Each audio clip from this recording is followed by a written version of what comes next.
Family, welcome to Nanaba's Kitchen. And if you're visiting for the first time, the warmest welcome to you. On the menu today is one of my mom's recipes, Ghana sugar bread. Made easy, made simple, and yet very delicious. We're gonna walk you through step by step on how to replicate this beautiful recipe. Let's get started. Yes, my friends, this is truly exciting. Sugar bread is very popular in Ghana, and it is enjoyed during tea time with breakfast beverages, even throughout the day. And the best recipe yields a soft, chewy, sweet sugar bread. And to achieve that outcome, you want to sift your flour before you even measure it. Now we need 4 cups of all-purpose flour or plain flour for this recipe. And because we are baking, we need to be accurate with the measuring of all of our ingredients. And to do that, you need a table knife, and you're going to use the flat side of the table knife to level your flour once you get into your measuring cup, as you see me doing here. And you're going to sift it a second time to get that chewy, soft, sweet sugar bread. Now we need a teaspoon of salt, a 1/4 teaspoon of nutmeg. Whisk your dry ingredients together and set it aside. Next, to ensure that our yeast is good and alive, we're going to need 1 cup of warm water, a tablespoon of our dry active yeast, and have measured 1/2 cup of granulated sugar for the entire recipe. And out of that, I'm going to take a teaspoon of the sugar and add it to my yeast mixture and combine it well, cover it, and let it sit aside. And in 10 minutes, it should be frothy and foamy on the top, indicating our yeast is good and alive. Now combine your sugar and your sifted mixture of flour, salt, and nutmeg in the mixing bowl, and add 1/2 cup of warm milk, 1 egg at room temperature, a 1/4 teaspoon of vanilla extract, and your yeast mixture. And now we're going to also add a tablespoon of melted butter, and you can mix your ingredients together in a mixing bowl using your mixture, or you can use your hand or a wooden ladle. So you're gonna mix it for a good 5 minutes until the mixture becomes really soft, very sticky and stretchy, as you can see here.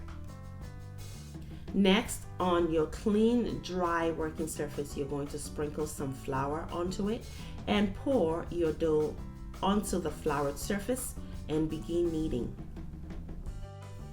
Now friends, kneading the dough is a very important step.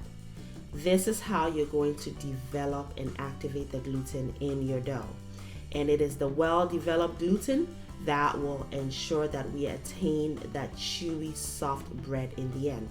So you're going to pull, stretch, you're going to keep kneading for a good 10 minutes, and you're going to place the dough in your mixing pan. Now this mixing pan has been smeared with some oil, so the dough, once it proofs for 60 minutes, does not stick to the bottom. So you cover it with your cling film and your kitchen towel and let it proof in a warm place for 60 minutes or an hour. And here is what you'll end up with. Tripled the size. You go back in and deflate the dough, remove it onto your working surface, and begin kneading again. Now you can flour your surface, because as you can see, it started kind of sticking to my surface, but I didn't want to use the flour because my dough is soft enough per my preference, and I didn't want to harden it by adding any more flour to it. Now as you knead continuously, trying to get rid of the air pockets, you notice it stops sticking to the surface. So the next thing you want to do is cut your dough and form your loaves. And to do that, you're going to flatten your dough on your working surface. Collect all the sides into the midsection of the dough. Use your thumb on your one hand to push into the middle. And then use the heel of your other palm to press down, forming a seam. And then roll the dough to gain a length about the same as your baking pan, and lay it seam side down, and it's ready to proof a second time. Repeat the same process for your second dough, and to proof it, You're going to cover it again with that cling film that we used in the beginning and your kitchen towel. And this time round, we're going to let it cool for 45 minutes in a warm place and it'll be ready to bake. Now let's preheat our oven. We need a pan with water in it to help our bread to stay moist once it's done baking. And 45 minutes later, we are ready to bake these beauties. Now our oven has been preheated at 350 degrees Fahrenheit. It's very important that you preheat your oven before you place your loaves, and you want to put it on the middle rack, okay? And bake it for 35 minutes and voila. Perfect. And it smells like my mother's bakery up in here. It's just beautiful.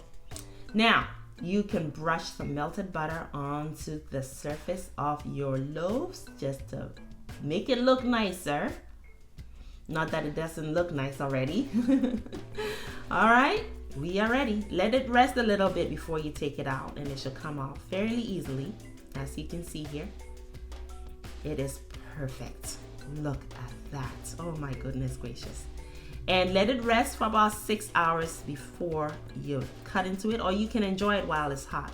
6 hours later, look at how soft and chewy it still is. And it was the same the next day. Just perfect. Put some butter, smear some butter in there, and just enjoy it. Look at how soft it still is. Oh, yes. Beautiful. Try this recipe. You're going to love it. I thank you for watching, and as always, make it a great day and have fun, especially in that kitchen.